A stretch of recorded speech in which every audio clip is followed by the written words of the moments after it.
You are listening to the IFH Podcast Network. For more amazing filmmaking and screenwriting podcasts, just go to ifhpodcastnetwork.com.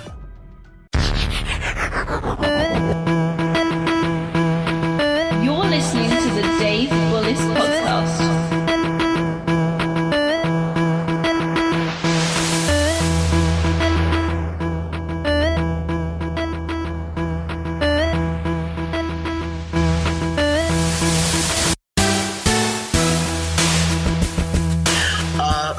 Thanks again for joining me. Today we're talking with Kendall Almerico. Almerico. I prepared for it too. I know. You had it all ready, and then you screwed it up, Dave. Let me. All right, take two. I'll try it again. Oh, I was just joking. I thought we were staying on. I could keep this in and just have this is the intro. So Kendall Almerico is an attorney and CEO of FundHub. Kendall has also written articles and been interviewed about crowdfunding in Entrepreneur Magazine, My Fox New York, and numerous other news outlets. Kendall, how are you, sir? I'm doing great, Dave. Thanks for having me on. Oh, pleasure to have you on. So Kendall, can you just give us a little background of how you got started and how you got to where you are today? Sure. I'm an attorney by trade, and don't hold that against me. But for years and years and years, I've helped people start and grow businesses in my law practice. People would come to me and they needed to raise, money to open up a hardware store or a restaurant or whatever. And I would help them form their company, and I would help them go out and get their financing, and I would help them grow their business through marketing and all the other things that most lawyers don't do. But I kind of would just get involved with everybody at the grassroots level and help them build and finance and grow their business. And then in 2007, 2008, banks stopped loaning money to people. It became impossible for the mom and pop business to start. I mean, startups just didn't have a level, that first $100,000, $200,000 that's so critical to starting any business. They couldn't get it from banks anymore. And then the venture capital people and the angels all moved out of that startup space. So getting that seed money just became impossible. And then I heard about a little thing called Kickstarter and saw that people were raising money for doing pre-sales of products and things like that. And I thought, oh, this is interesting. This might someday fill the void that small businesses have to get started. And then, April 5th, 2012, a date that will live in infamy, as I call it, the Jobs Act was passed, and almost unanimously, Congress agreed that we're going to let people use crowdfunding, the same thing people do on Kickstarter or Indiegogo, but instead of pre-selling a product or giving away a perk or a reward, they were going to be able to sell a piece of their company, shares of stock, anything, just the same as a publicly traded company would be done. And I saw this and I said, this is something I need to do, because this is what's going to fill the gap for the startup businesses, the small businesses of this country, and let people get back on an even footing with the big businesses. To me, this was the great democratization of the startup process. Oh, excellent. And I've done crowdfunding as well. And, it is amazing what it's done for everything from charities to, somebody who wants to invent something new to even guys who want to make potato salad. Yeah, exactly. Here's the beautiful thing. The potato salad thing. Geez, I can't tell you how many interviews about the potato salad guy. I mean, this guy goes on Kickstarter as a joke. And, says, hey, I've never had potato salad. I want to make potato salad, and I need to raise $10 to make potato salad. Sends it around to his buddies just as a joke to say, look, I got this on Kickstarter. And by the way, a month before that happened, the way Kickstarter's rules used to be, he never would have gotten that project on Kickstarter. But because Kickstarter had changed their rules and put this sort of automatic algorithm into place that lets people post their projects immediately if they meet certain criteria, this guy figured out a way to do it, did it as a joke, and his friends passed it along. And the power of crowdfunding, the power of social media, all of a sudden this guy's on Good Morning America talking about his $50,000 he's raised to make a bowl of potato salad. It, to me, and people thought it was a bad thing for crowdfunding. I've said all along it's a good thing. It shows how powerful crowdfunding can be. If somebody can do something as a joke and raise that much money and get that much notoriety, it shows the power of the crowd. I think it's a cool thing. It was also, by the way, the fourth most viewed project in Kickstarter history. So think about all the collateral projects that were on there that people had never seen before, that they went there because of this idiotic potato salad thing. And those people got donations as a result of this potato salad guy. And also, I think it was a good idea too, and I'm glad it actually, not only succeeded, but was, talked about a lot, because I think it showed that a lot of people may have been maybe burned out from the usual projects, and they saw this fun, easy project come along, and were more willing to just donate, because his perks were low too. So like I used it for $1, and I think it really showed that hey, you know what, this is just a fun little joke, and I really think it did good for everyone on Kickstarter, just like you just said. Yeah, I think it was, I don't see it as a bad thing. A lot of people were like, well, the one thing I love the most is the people that complain and say, well, this is ridiculous. There are worthy causes out there that this money could have gone to. Well, no one's saying that you can't donate to those worthy causes also. It's not like somebody goes, this is funny, I'm going to give this guy $10 because he made me laugh, but now I'm never going to give money to cancer research. That's not what this is. It's, people throw $10 away on stupid things every day. How many cups of, Starbucks coffee do you spend $6 on that you could get the same thing, in your own home for a nickel, but nobody's going, well, that's ridiculous. They should have taken that $5.50 extra cents and given it to cancer research. It's people's money. If they want to give it to the guy, let them give it to the guy. Yeah, it's funny because not only did I actually tweeted out a bunch of Starbucks coffees to people. I just read my script, by the way. So I know what you mean.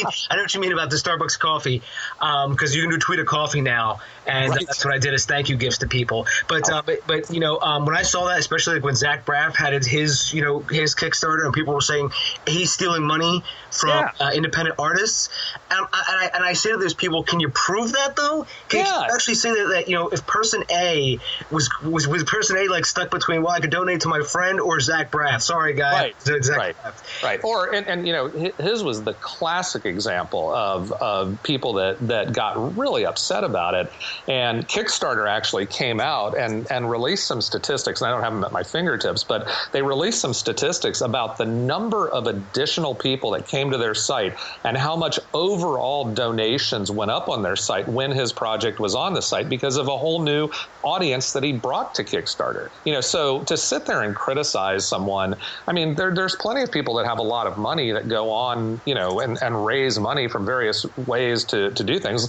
People in Hollywood don't finance their own movies. They go out and they get money from people to finance those movies. It's just that they're not getting it from the crowd. They're getting money from other people to finance those movies. This is no different. It's not like I can assure you Robert Downey Jr. doesn't write the check to produce Iron Man. It's not the way it works. And so for people to get upset about it, it's just, people are going to complain about everything.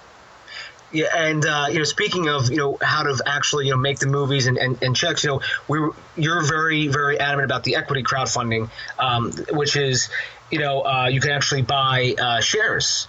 You can actually buy a piece of the campaign, and so where do you see that as for the future of crowdfunding in terms of something like, let's say, a donation based, like a regular Kickstarter for like a movie? So if I had a movie, what do you see as the future? Should somebody go equity based or donation based? Sure. Well, I think what's going to happen is, just to explain the difference to anybody that might be listening that doesn't really understand. You have this Kickstarter model where let's use the movie example that you just used, Dave, because I think it's a great one. So Zach Braff went out there and said, I need to raise, I think it was $1 million for his movie that just came out recently, and in exchange for people giving, let's say, $100, and I'm using these, I don't know if these were exactly what he did, I'm just giving examples.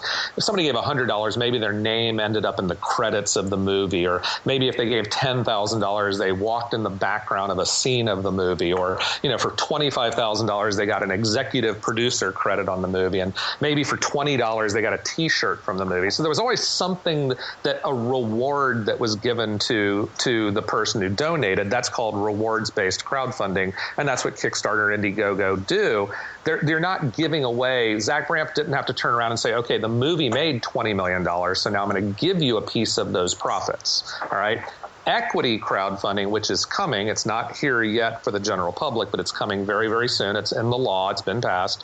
When that comes, Zach Braff will be able to go out there and say, okay, now, I'm not going to give you a T-shirt. I'm not going to give you your name in the credits. What I'm going to do is you're going to buy 100 shares out of the 10,000 shares of the company that owns this movie. And if the movie makes a profit, you're going to get that percentage that you own of the company and the profits. So in other words, you are buying a piece of the company company that owns the movie, or buying a piece of the movie, for lack of a better term. And that's a total game changer, because I think you're going to see major motion pictures being financed this way all the time. The fans will, I mean, once a model gets worked out to where, Warner Brothers can go out there and say, hey, we could go to some private equity company that's going to write us the $20 million we need to start this movie, or we could go to our fans and have each of them chip in something and get a little piece of the profits that come out of it. It's going to be a game changer for a number of industries, but I think it's going to be really interesting to see how it works with Hollywood. Oh, yeah, absolutely. And, I was talking about that with somebody before, is if, let's just say they wanted to make Iron Man 4 and, and they wanted to use the equity crowdfunding model, one, would they actually try to get the whole goal just by that? That's just a food for thought. And, two, would they have their own private investment as well? And, also just how well would that respond to and also I have questions too about actually getting return on investment. Well, that's the problem. Yeah. And you hit the nail on the head. I mean, you read these stories all the time about these Hollywood actors who they do a movie and they have 5% of the profits from the movie. The movie grossed $200 million but never showed a profit, because of the fancy Hollywood accounting that people do. And I think that what's interesting about this is when you start going to the general public, and the general public starts putting in, $100 to buy a share of Iron Man 4, and that share is 1 out of 100 million shares of the company that owns the movie, or the joint venture that owns the movie. How much of a return on the investment are they actually going to get? I think some people will do this the right way, and they will figure out a fair way to do it, and it'll be a decent investment and also a fun investment for people to be able to say, hey, I helped finance Iron Man 4, look, but I think it's also going to be a potential disaster. If Hollywood pulls the BS that they pull with accounting, for their stars, and they do that to people that they sold securities to, they're going to have some major problems. They're not going to just get lawsuits. They're going to get, lawsuits and the SEC coming down on their head saying, you committed securities violations and someone's going to jail. So I think when it ultimately works out and somebody comes up with a good model, it'll be really interesting. But to answer your very first question, Dave, let's keep in mind the way that the law is structured right now, when it becomes law, you're only going to be able to raise $1 million through equity crowdfunding under the Jobs Act. You can't raise the full budget of an Iron Man type movie. But, you could certainly say we're going to raise $1 million of the budget this way, and give a small piece of equity to people that do that. Yeah, and that's a very good point, Kendall. I actually I remember reading that now as soon as you mentioned it, that it was $1 million was the cap, and also there are other criteria too. Certain amounts of assets you have to have, not including your house, and stuff like that. I am right on that, correct? Yeah, well, actually, there's two different things there, and people get these confused all the time, so don't feel bad. This is a very common misconception. There is the true equity crowdfunding, which doesn't exist yet. You're only going to be able to raise up to $1 million. And anybody out there, I don't care if you are homeless, and I don't care if you're a billionaire, anyone can invest in that type of equity crowdfunding. You're just limited to how much you can invest based on your income level. So if you have a $100,000 salary or $100,000 of net worth or less, you can only invest a certain amount of money. If you are more than $100,000 of net worth or salary per year, you can invest a certain amount. That's one category. The second category is something that we call, it's also part of the same law, the Jobs Act, and this is called equity crowdfunding for accredited investors. All right. Mm-hmm. Equity crowdfunding for accredited investors, you can go online, go to a crowdfunding portal. You can do this right now. This is legal now. You can raise an unlimited amount of money. There's no $1 million cap. You could finance the entire movie through equity, accredited investor financing right now, but you only can have that money come from accredited investors, which means the numbers you gave, someone who makes more than $200,000 a year or has a net worth of more than $1 million, not including their primary residence. So basically, the wealthier people are allowed to invest in an unlimited amount of money that can raise an unlimited amount of money through this type of crowdfunding. But it's a totally different animal than the $1 million cap that anyone can donate to. Oh, thank you for clearing that up. I know because I'm familiar with the other forms of crowdfunding, but this is why I wanted to have you on, because the equity I'm still a little iffy on. Oh, Dave, don't feel bad. Honestly, one of the main reasons I speak so much and do so many interviews is people don't understand it because it's not out there yet. I mean, think about this, the accredited investor thing that I just told you about. Well, the only people that would know about that are super wealthy people who are doing it, so the average person doesn't have the opportunity to do it, so they wouldn't know about it. When this new law goes into effect and the average person can invest in things, then you're going to start seeing people go, oh, I can do this. Oh, this is really cool. And that's what I'm trying to do, is teach people and educate people now so that when it comes, they're not going, I don't have any idea what this is.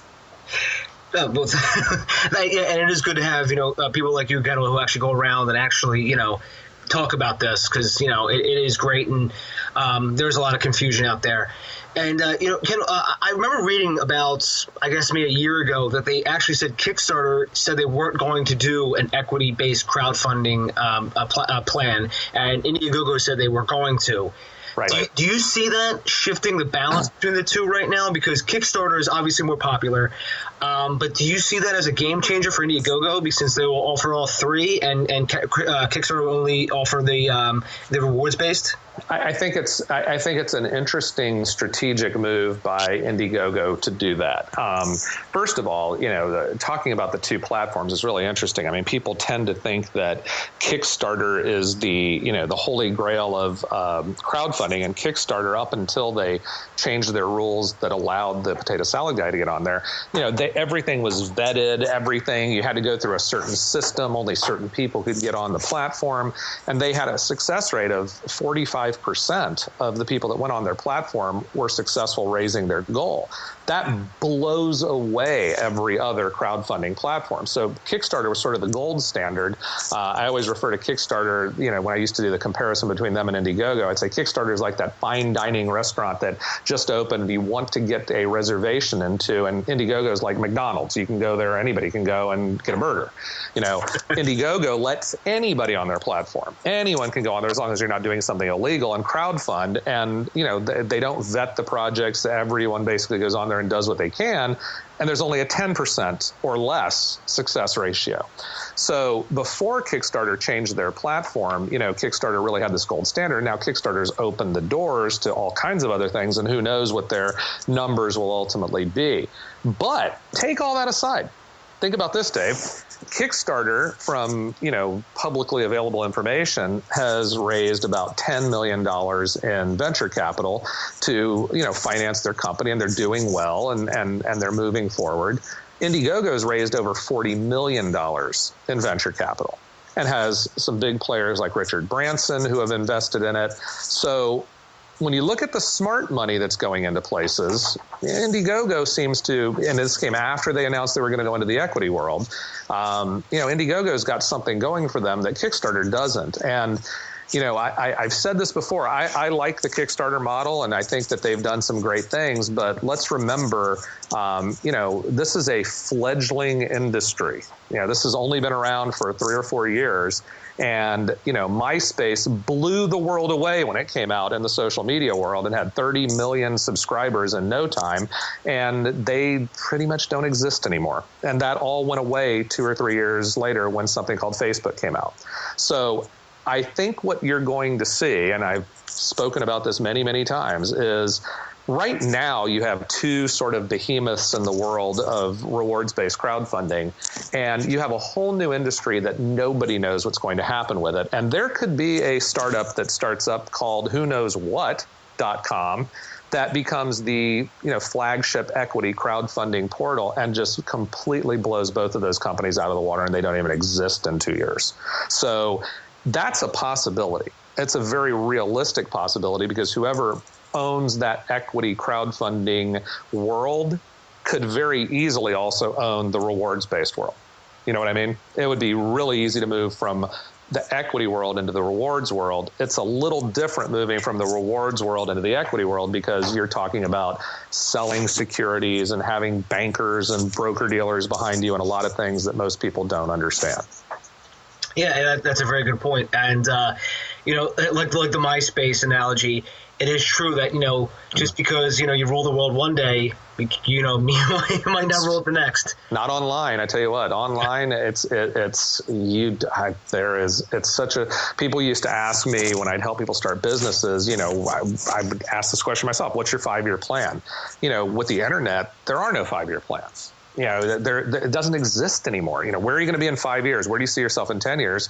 5 years on the internet is what used to be 100 years in the business world. You have no idea that something you create today will even exist in 5 years on the internet. That's why the crazy money that's thrown at apps and at websites and businesses that have never made a dime, but have huge amounts of followings it's crazy in the financial world, but that's the world of the internet. I was just reading something about that, and they actually were wondering if this is like the next sort of like .com bubble. Right. Basically, you see all these startups that have, apps or what have you, and that aren't really finalized. They have, they have a lot of potential earnings, but is this just going to all, one day just explode, and then, you're going to be stuck with all these startups that, Sure. just wasted a lot of money? Not to get too off topic. No. Well, I mean, let me bring that back to Kickstarter for a second, and this is really interesting. I mean, Kickstarter is a private company. All right. They don't have to report their income. They don't have to report their revenues. Nobody really knows how they're doing. There are people who have made the statement on several occasions, people that are, that know what's going on, that Kickstarter's not making any profits right now. That, they keep adding new people. They have a huge staff. They have these, fancy offices in New York City that are very expensive. They have, all these things going on. And despite the fact that they've run more money through their portal than any other portal, they're not profitable. And that's, now I don't know if that's true or not, but that wouldn't surprise me. I would not be surprised if that's the case, because, in the internet world, people are so much more concerned about traffic and getting eyeballs on their site that, because of the value of the company once you do that. I mean, that's what leads you to these, billion-dollar IPOs for companies like Facebook that had never turned a profit when they, went public, but they had 1 billion people on the site. It's crazy, but it may be that we're heading for another one of those .com bubbles, and it may not be. If I knew the answer to that, I wouldn't be talking to you today. I'd have retired. Well, you could still Skype from your beach house. I did a lot. I did a lot of that during the summer, but now it's getting it's not quite beach weather anymore. So yeah, for us here on the East Coast, it's like gray skies and. Because we're about 4 hours away from each other. Where are you at? Where are you located right now? I'm in Philadelphia. Oh, okay. Yeah. I mean, I'm in D.C. right now, and I'm looking out the window. It's beautiful blue skies. You couldn't ask for a more gorgeous day, but the last 2 days have probably looked like what you're looking at in Philadelphia today. Yeah, we've had a string of these gray days where it'll rain and it gets really humid, and then it rains again. Yeah. Those are no fun. And, we have those in Florida every day. That's called the summer, where, you get it in Florida, I lived there for a number of years. You get those every Florida summer from 3 o'clock in the afternoon until 5 o'clock in the afternoon, cloud covered, gray, thunderstorms, and then it clears up and it's beautiful again. So anyway, back to crowdfunding. So, we talked a lot about equity crowdfunding. And do you have any advice? And since it's not here yet, I know you also consult a lot on rewards-based crowdfunding. Sure. So do you have any tips? Because we have about 5 minutes left. Do you have any tips that you could give to somebody about when they're starting their crowdfunding campaign? Yeah, well, let me talk to you first. A couple things that are tips for both, equity and rewards-based crowdfunding. And either one, the most important thing that I tell people in crowdfunding is it's not the field of dreams. You don't put a crowdfunding campaign online and then hope people come to you. It doesn't work that way. You have to start building. You have to do a lot of preparation. You have to be ready 2 or 3 months at a minimum in advance. Be planning what you're going to be doing, building an audience for what you're going to be doing, building followers, getting people ready, getting people excited, so that day one, when you hit the website, that you're going to start getting donations and have some momentum. momentum. That is true for rewards-based crowdfunding without a question. It's going to be equally true in the equity crowdfunding world. Preparation, doing things in advance, getting a team together to build this thing, and so that you don't just go on the site and go, okay, I'm here, where's the money? It's not going to come in.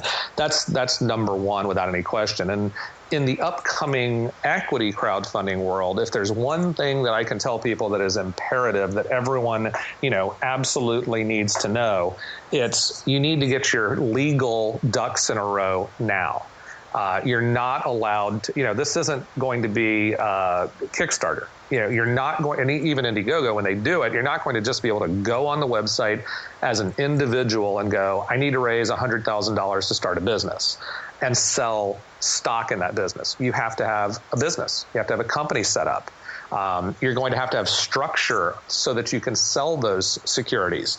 There are securities laws that will go into effect that you need to comply with. And this all sounds complicated and difficult. One of the things, to tell you what I'm doing in this space right now is, we've started a company called FundHub, FUNDHUB. The website is fundhub.biz, B-I-Z, where you're going to be able to do all of the legal compliance stuff that needs to be done through an automated website to make it easy for you. So I tell these things to people all the time because I think what's going to happen is when this law goes into effect, Dave, you're going to have people that say, oh, I'm just going to go on a website and post, here's my idea. I want to open up a hardware store. I need to raise $100,000. And they're going to think they can shoot a little video and go on there. Doesn't work that way. Now is the time to be prepared for it, to get your company set up, to get your stock put into place, to have someone advise you how to do that, and to get all the documents, financial documents and stuff in place you're going to need to be able to actually sell stock in your company online. I always say that too, is that people always think that they can just launch a project and go, all right, where's that money? Show me that money, baby. Yeah. And it's a couple podcasts ago I had on John Chargonis, who works for Indiegogo, and Michael Doherty, who's does a lot of crowdfunding consulting too, and we were always talking about how important that pre-launch is. Absolutely. And absolutely. Always have to start start your community, talk to that community, engage with that community. I think also some people put way too much faith in social media. Like, I'm just going to blast this out. Oh yeah, no, it doesn't work. It's not. That's just part of the equation. I tell people, it's funny when I speak publicly, which I do very often about crowdfunding. I hold up my cell phone a lot of times and I go, how many people still use this thing to make phone calls? See this little device here? It's called a phone. How many people actually use their phone to make phone calls anymore? Not text, not send emails. Make a phone call. How many people do that? And it's funny because people laugh, but listen, you're selling something in crowdfunding. Get on your damn phone and call everyone on your contact list and say, hey, go to the website. I'll send you a text if I have to, but here's the link to go to. I need help. I mean, it's a lot harder. Believe me, Dave, if I say to you right now, I'm running a crowdfunding campaign. All right. And I am. I'm running one for, let me tell you, this is exactly what I've done already. I call up people I know and I go, Dave, right now, if you go to www.stayinstep.org, STAYINSTEP.org, I'm running a crowdfunding campaign there for a quadriplegic Green Beret who was shot in the neck by the Taliban in Afghanistan. And he and his wife are opening up a spinal cord rehabilitation center in Tampa, Florida, to help other, not just disabled veterans, but anyone with spinal cord injuries to receive therapy they need. It's a charitable organization. It's a 501c3. Every donation is tax deductible. And Dave, I need you to go to www.stayinstep.org right now and just give anything you can and share that. If you could do that, I'd appreciate it. Now, how hard is it for you to say no when I just did that to you in person on the phone? Well, for me personally, I wouldn't say no, but my point is, it's a lot harder to say no than it is if I just post something on my social media and people go and then they don't do anything. So the point of that story is you can accomplish a lot more in person on the phone, especially when you're asking for money, than you can. And people forget about that in crowdfunding. They don't think about that. Hell, that's what you're supposed to be doing for the 2 or 3 months before you launch. So that way you have people ready to make your donations on day one. And what I used to do was I used to say to people, if you can't even donate, just share it, because I know exactly what you mean. Kind of with people get obsessed with, hey, 100 people like this campaign. Well, that doesn't equal money for the campaign. That's just no. That's just part. It's part. Don't get me wrong. Social media is very important. Oh yeah. That's how it spreads. That's how you can get to people that aren't within your core and your inner circle. It's very important, but it's not the whole thing. It's not just let me post this on here and let me tweet something every now and then.